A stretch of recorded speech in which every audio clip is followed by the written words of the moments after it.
Alright guys, so let's go through your study guide for our test next week on Unit 3. So, some of the questions on the study guide I made multiple choice just because I feel like the fact that they're multiple choice kind of changes how you might deal with them a little bit, but maybe not much. So, still want you guys to show your work for credit on these things, though you can't just put the letters, obviously. I want you to still show your work. And for example, on this problem, there's a lot of work to do to get to the answer. So the first thing we're doing is we're graphing piecewise functions. So I'm going to cover up my options for now because I need some space. So when we graph piecewise functions, the first thing we're going to do is we're going to pick 3 values of x that satisfy this interval. And we always start with the boundary point that they give us, or the end point that they give us, which is 4. Now I need to pick 2 other values of x that are less than 4. So 3 and 2, for instance. Same thing down here, starting with 4, but this time it says x is greater than 4. So now I'm going to pick a couple of values of x that are greater than 4. And then we need to find the y values that go with those values of x. And we do that by plugging the x values into the equations that they give us. So for the top one, I'm going to plug 4 into this.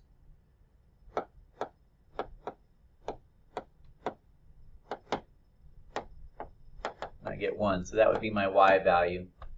And you're going to do that again for the 3. If you plug in 3, you would get 0, and if you plug in 2, you're going to get 1. Okay. Now for the bottom one, we're plugging in again, but this time we just plug it in right there. So if I plug 4 in for x there, I just get 4. If I plug in 5, I get 5. And if I plug in 6, I get 6.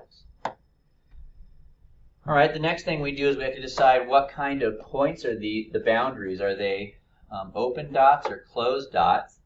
So for this one, this endpoint, it's going to be a closed dot because we have an equal sign there.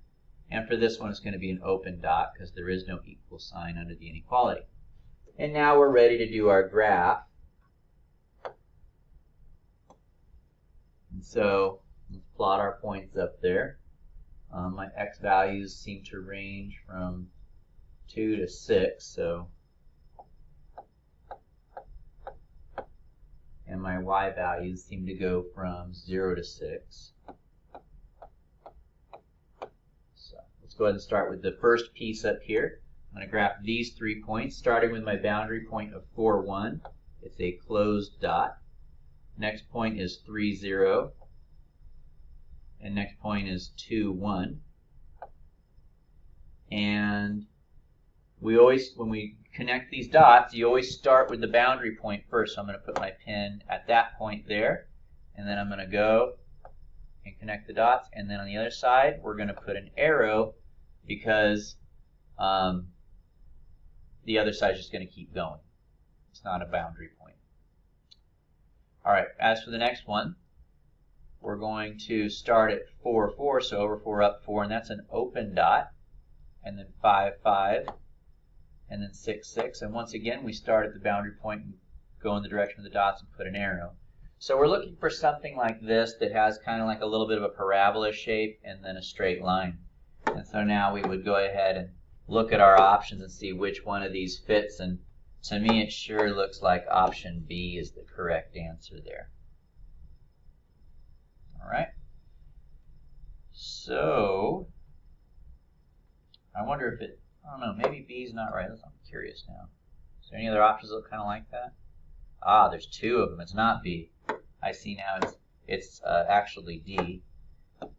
And it's a slight difference, and it's hard to notice because, as you can see, these 2 shapes do look a lot alike, right? But the problem is, and this is why multiple choice was good to expose you to, because I don't know if they're going to do something like this in your test or not. You might end up with 2 answers that look quite similar, but you do need to know how to tell them apart. I hope you could tell. As you can see, like here, for instance, the open dot is at 4, 2. And down here, the open dot is at 4, 4. And whenever we did our graphing, the open dot was at 4, 4. It was not at 4, 2. So just basically look at the dots that they give you and make sure that they're in the right spot as well. So In general, yes, you want to look at the shape, but also make sure the points match. Well, you only need to make sure the points match if you have two graphs that look pretty similar. So if none of the graphs match the one that you got, other than just one of them, then that's the answer. But if you have two graphs that look similar, you'll have to go the extra mile and actually compare some of their dots to make sure they're in the right spots. All right, let's go ahead and take a look at the next one here. This is a three-piece piecewise function.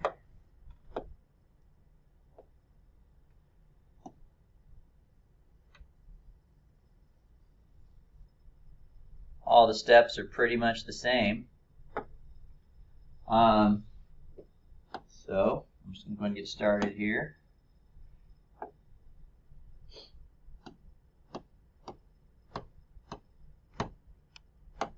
You may wonder why I do 3 points. Well, technically, the more points you do, the better, because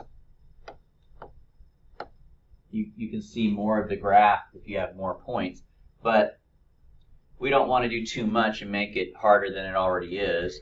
2 points isn't enough, because if you have a line that's curving and you only have 2 points, you're not going to be able to see the curve. So 3 points is always a good one to go with. So for my first set, we're going to start at -4, and then after that, we're going to pick values that are less than -4. For my next one, we're picking numbers that are between -4 and 2. And so a number that's between -4 and 2 would be 0, so I'll use 0. And then for my last one, I'll start at 2, and then I need to pick some numbers that are bigger than that, like 3 and 4. Okay, now we need to find the y values that go with those x values, and once again, you get those by plugging in the x values that they gave you to each equation. So for the top 3 points, I'm going to be plugging it into this. So if you plug -4 in here, the double negatives cancel each other out, and you're left with 4. 4 minus 2 is 2. And then you're just going to repeat that process for the other ones.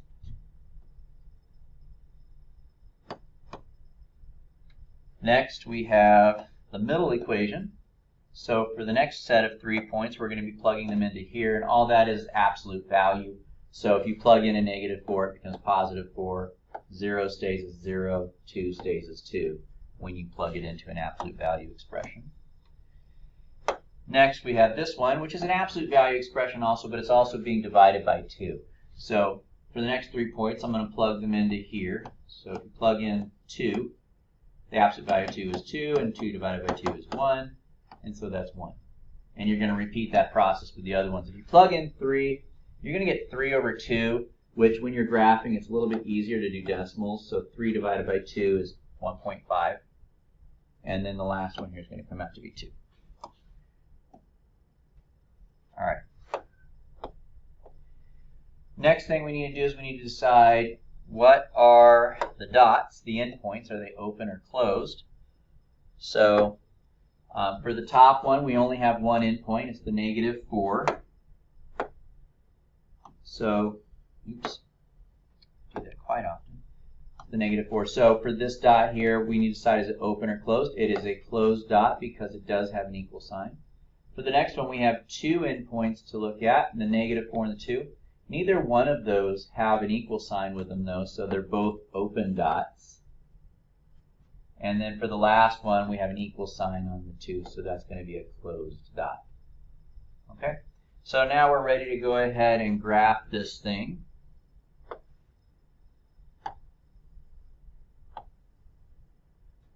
So looking at all my x values, it seems that the x values go from -6 up to 4. So 1, 2, 3, 4, 5, 6.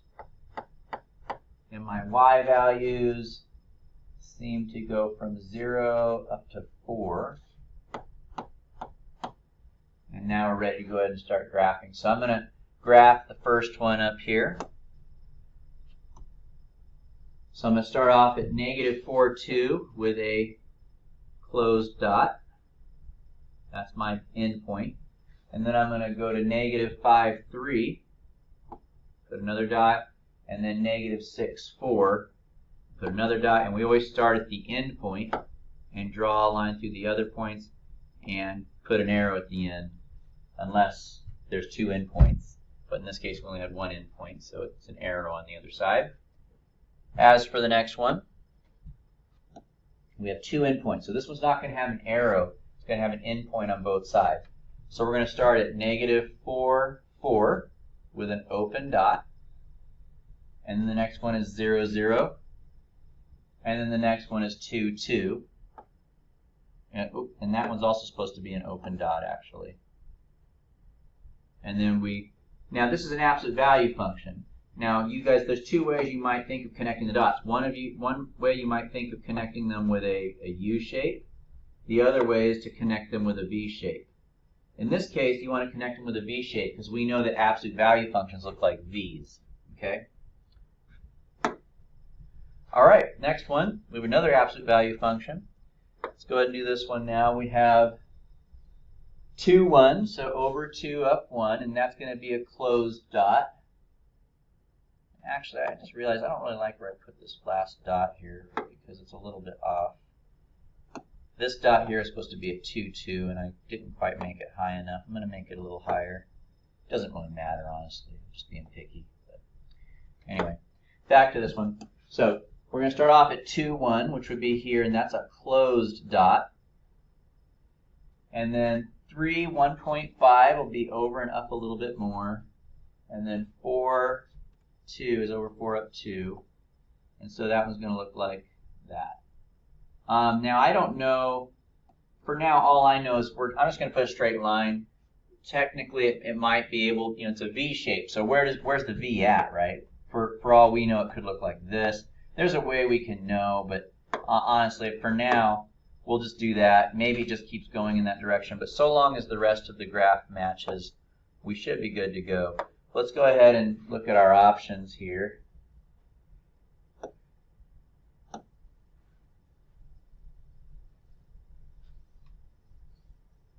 So for option A, let's see. Man, they were kind of mean on this one. They all look very similar. So it's important that we, first of all, let's take a look at A. Is it A? Well, it can't be A because we know that this dot right here is supposed to be a solid dot, but on this graph it's open. So we know that the answer is not A. How about B? B looks pretty good. So for now, I like option B. But if there's another one that works better, we might have to look at that as well. So let's go ahead and keep looking here a little bit. But B looks pretty good. All the open and closed circles match. Also, let's take a look at the points. Like this point here was over 4, up 2. Over 4, up 2. This one was over 4, up 4. And that matches as well. This one was 2, 2. That matches, and this one's 2, 1. So I'm very certain that that's the answer. But, let's go ahead and take a look at the other options just for the heck of it. But I am fairly confident that option B would be the correct answer. Yeah, so C doesn't even have the right shape, and neither does D. So it's B. The answer is definitely option B. So we kind of got to be careful looking not only at the general shape, but we also want to look at the dots. Are they the right kind of dots? Are they located in the right spot? Etc. All right. So that's numbers 1 and 2. Next one says, use the piecewise function from number 2 to evaluate f of 5. So I want to know what is the value of f of 5. Well, to do that, we have to know what piece to plug the 5 into. And the way you know that is by looking at the intervals. So if x is 5, which interval is x equal 5 in? Is 5 less than or equal to -4? No.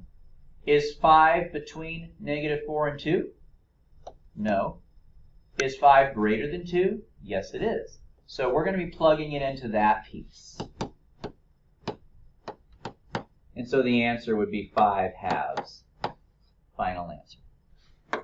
Let's go ahead and take a look at the next one there. Similar question, but a little trickier. Use the number 4. Use the piecewise function in number 2 to evaluate f of 2. So for number 4, we're trying to figure out what is f of 2. Once again, we have to know what piece it's in. Is 2 less than or equal to -4? No, so we don't use that. Now, the 2 is in 2 spots here, right? We have a 2 there, and we also have a 2 there. So which spot does it go in? Well, it doesn't go in this one in the middle, because x cannot equal 2. It has to be less than 2. Whereas down here, x can actually equal 2. So once again, we're using the same piece for that one. And we end up with a final answer of 1 for number 4. So it's a little bit trickier when they give you a boundary point, because you have to pay attention to whether it's equal or not. All right, let's go ahead and take a look at the next one. Now, these questions here are transformation questions. Now, these are a little bit strange. These may look a little bit different to you, because on our homework I didn't quite present the questions like this, but in our notes I showed you what the picture should look like. So let's read the directions and figure out what to do with these problems. So it says write g of x, which is the dashed line. So g of x is the dashed line.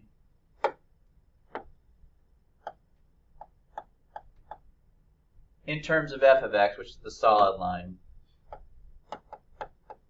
Okay? So, in other words, what would you have to do? So I'm gonna rephrase this sentence here. What would you have to do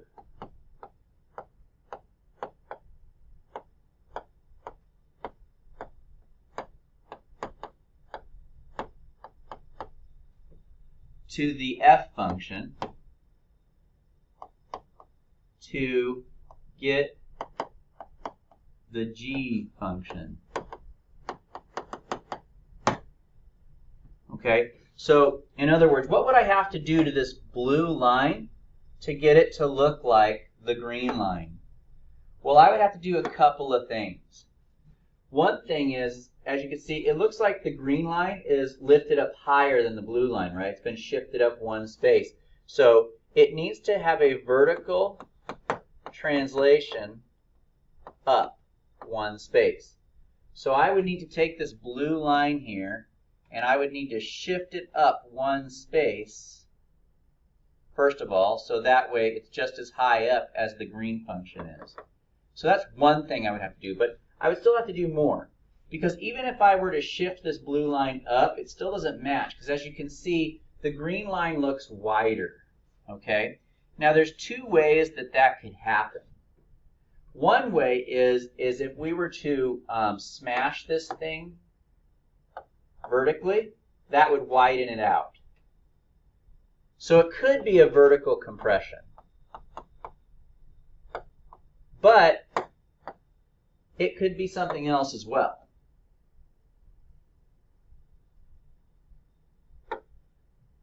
Shifting it up would look like this. Once again, let me go back to the shift up. So if I shifted it up, it would look something like that. But another way you can get it to widen out is by stretching it horizontally. So those are two different possibilities there that can make it wider. So you can either make it you can make it wider by either vertically compressing it, which will flatten it out, or you can horizontally stretch it, which will also widen it out. So it's one of these two things. But we definitely know there's a vertical translation up.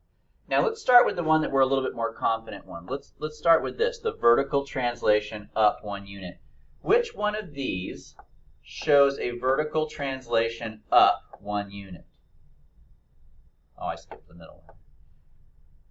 Well, a vertical translation up is what you get whenever you add a number outside the parentheses. Only one of them has a number being added out the parentheses, so there it is. And now we also, just for the heck of it, even though we already know the answer now because it's the only one that has a vertical translation up 1 unit, now we can kind of know which one of these it was. Was it a vertical compression or a horizontal stretch? Well, it's outside the parentheses and it's less than 1, so that would be a vertical compression. Okay? So there are two ways to make a graph look wider. One is by smashing it vertically or compressing it vertically. which would be multiplying it by a number less than 1 outside the parentheses. The other way is by stretching it horizontally. That will also make it look wider. And that's obtained by multiplying the inside by a number less than 1. So, all right. Let's go ahead and take a look at number 6. So now, once again, the directions are up here, but I rephrased them. The question is, what would you have to do to the blue line to get the green line? Well, first of all, we would have to shift it downwards, right? Because the green line's lower. Next, I would have to flip it around. So there, I see two transformations here. It got vertically shifted down, or translated down, and it also got reflected horizontally. Okay, so by horizontally, I mean it was facing this way, and then it got flipped over that way. Okay, so there are two transformations that I see there. One is a vertical translation down, the other is a horizontal reflection, I mean. So for vertical translations down, that's where you're adding a number out, or sorry, subtracting a number outside the parentheses. For a horizontal reflection, that's where you have a negative inside. So we're looking for a problem that has a negative on the x inside the parentheses, and we're looking for a number being subtracted outside the parentheses. And the only option that fits that is option A. We have a negative inside the parentheses and a subtraction outside the parentheses. Okay? All right, let's do, I got two more of these just to kind of help you guys really grasp the idea. All right, number 7. All right, well, number 7 looks almost identical to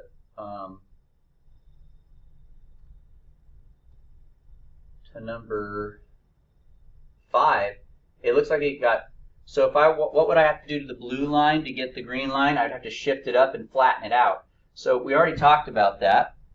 So we're looking for a vertical translation up, which is adding a number outside the parentheses.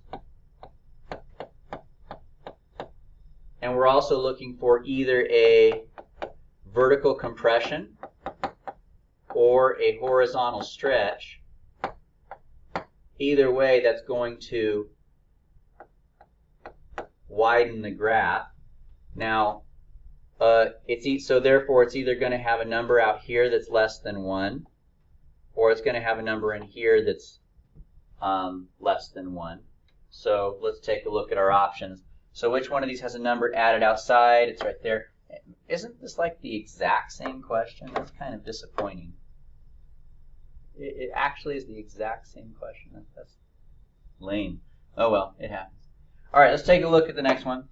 What would you have to do to the blue line to get the green line? Well, first of all, it looks like it's been flipped upside down. Okay? Now that is a vertical reflection. When you flip a graph upside down, instead of going up this way, it gets flipped upside down, right? So that's a vertical reflection. And that happens whenever you have a negative on the outside. Okay? Now, not only that, but it's also been shifted up. So I'd also have to shift it up, and that's where you add a number on the outside. So we should have a negative in front of the F, and we should have a plus on the outside. And that would be option B.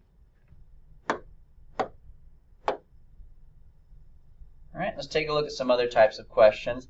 So for this one, you have to just describe the transformations. So here's the original function, f of x, and here it is after we've done the transformation. So what happened? Well, we put a negative outside the parentheses and a plus 3 inside the parentheses. Now, when you multiply a negative outside the parentheses, that's a vertical reflection. And when you have a plus 3 inside, that's a horizontal translation to the left. Okay, so let's look at our options here. Now, on our options, it doesn't say vertical reflection or horizontal reflection. It says reflection across the y-axis or reflection across the x-axis, as you guys can see here. So let's understand what they mean by that. Here's the y-axis, here's the x-axis. Now, if you have a graph and you flip it and you put a negative in the front, that's going to flip it upside down. That is reflecting it across the x-axis. So it's like you're flipping it over the x-axis that way. So whenever they tell you that you have a vertical reflection, another way that you can say that is you can say reflected across x-axis. So those are the same thing. So we're looking for one that's reflected across the x-axis, not the y-axis. So now we know it's not option A or B, because it's being flipped upside down vertically, which means that's a reflection across the x-axis. And now we know that this is supposed to also be a horizontal translation to the left, and so it would be option C. Let's take a look at another one here. So for this one, we have, here's the original function, x squared.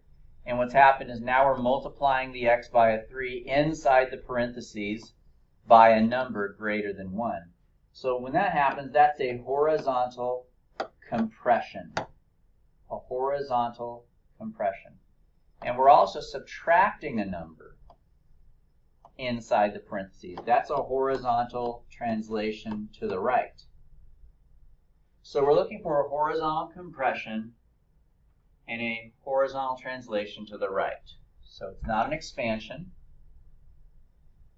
And it's not being compressed vertically. It's being compressed horizontally. And there's our answer. Compression horizontally, translation to the right.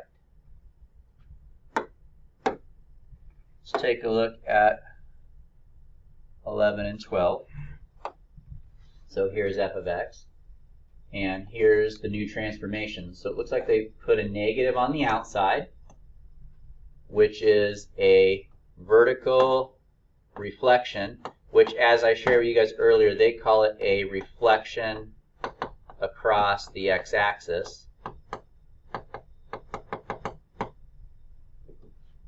Then we have this, which is a horizontal translation to the right, because we have a subtraction inside the expression there. And then finally we have an addition outside, which is a vertical translation upwards. So this has 3 transformations. A reflection across the x-axis, so we know it's not options C or D, because it's across the x-axis. And it also needs to have a horizontal translation to the right and a vertical translation up, and that would be option B. All right, one more.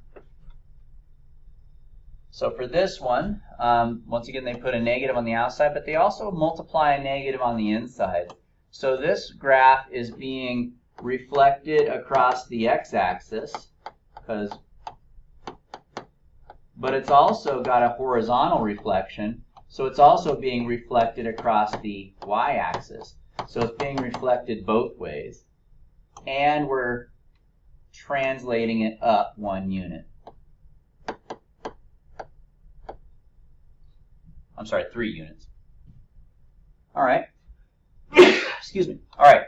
So it's not B, because that doesn't have any reflections in it. It's not D. So it's either C or A, because both of those have reflections in both the x-axis and y-axis. When we're looking for a translation up, and so that would be option C. All right, so those are transformations. Let's go ahead and move on to some other topics here.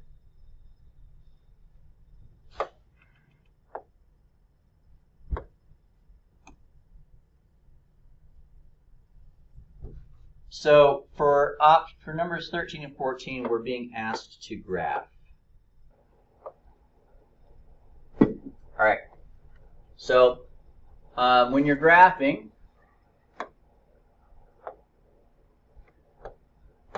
we have a number on the outside, which is kind of like our slope. we have an h on the inside and a k on the outside, and the h and the k combined make your vertex.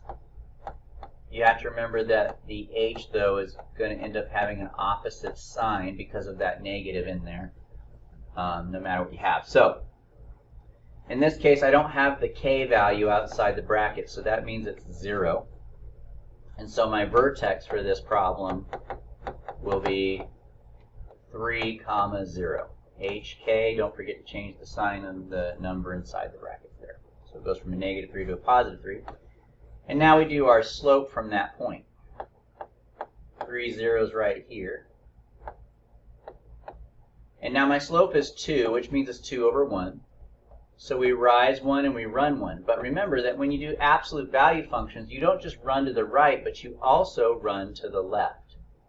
So I'm going to go up 2, right 1, up 2, left 1, and then I connect my dots. And there's my absolute value function. All right, let's take a look at this one. I don't think we talked about how to graph these, did we? Oh, yes, we did. So the issue with this one is that it has that situation where we have a number inside. We have a number multiplying the x and a number subtracting the x, and we talked about what to do in those cases. What we do is we factor the front number out. We divide it out. So if you divide the first term by 3, you just get x, and if you divide the second term by 3, you get 1. And then after that, you're going to take the absolute value of the 3 separately from the x minus 1. The absolute value of 3 is just 3, and so you have -3 times 3, which is -9. Okay, so before you can graph, it needs to look like this. You can't have a number in front of the x. If you do, that's the process you have to go through to get it out of there in order to follow the steps that I've given you to graph so far. So once again, we're missing the k, so my k is a 0. And in this case, my vertex is going to be 1, 0. Which is right here. And now my slope is -9. So we'll put that over 1, and what that means is we go down 9 and then run 1 to the left and right. So we would go down 9 spaces. I'm going to really smash those together just so I can fit it on the screen. But down 9 spaces and over 1 and left 1. So that would look something like this. It's going to look really skinny because we have a really big number multiplying the outside. So we would expect it to have a vertical stretch. And when you stretch things vertical, it makes them look long and skinny. All right. Let's go ahead and move on to another type of question now. That's graphing. Let's talk about solving equations. So for number 5,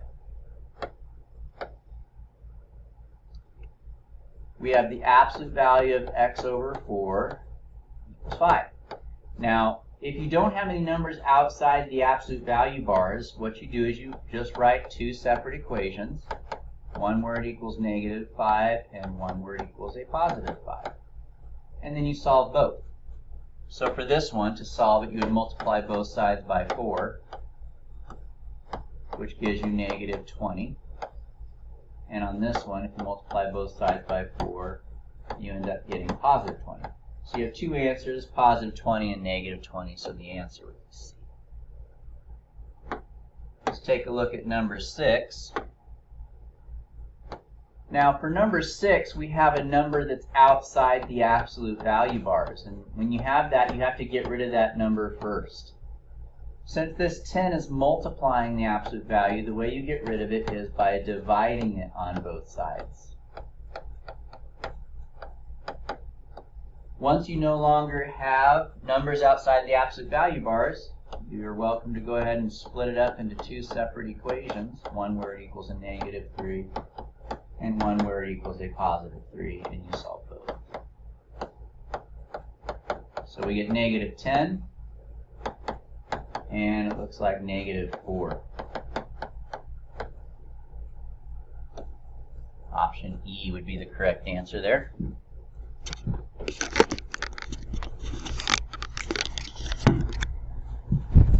All right, number 17.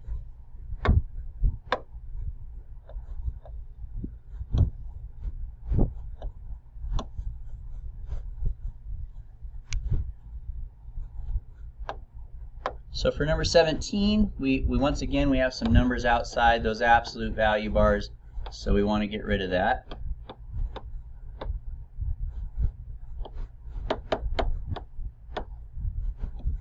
This one's a lot like number 16 there.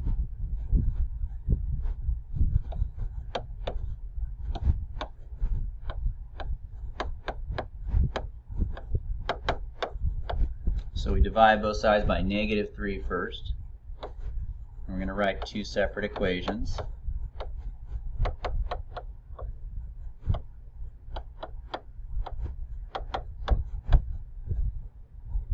And solve both.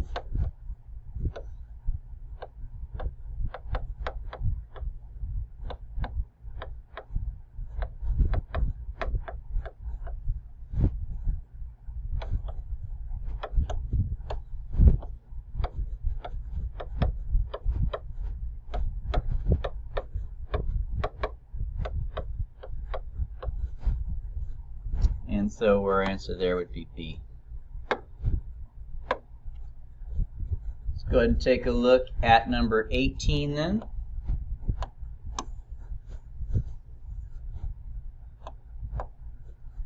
So for number 18,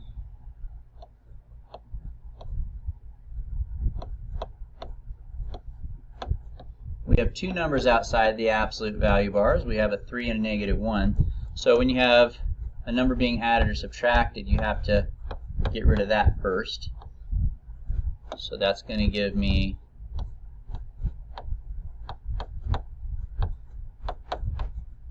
that. Then we would divide both sides by the 3, which is going to give me this. And then of course we go ahead and split it up into two separate equations and solve each one.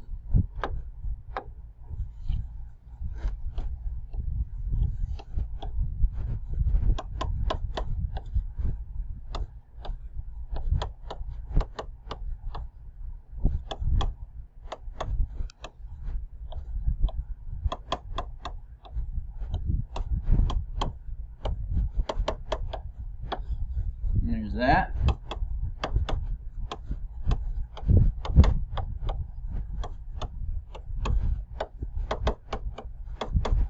And there's that.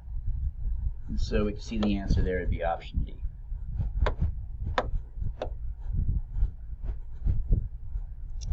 All right, number 19, we're being asked to write this absolute value function as a piecewise function. So, how do we do that? Well, what we learned about that is that to write it as a piecewise function, basically you're just going to rewrite the expression twice, but instead of absolute value bars, you're going to use parentheses.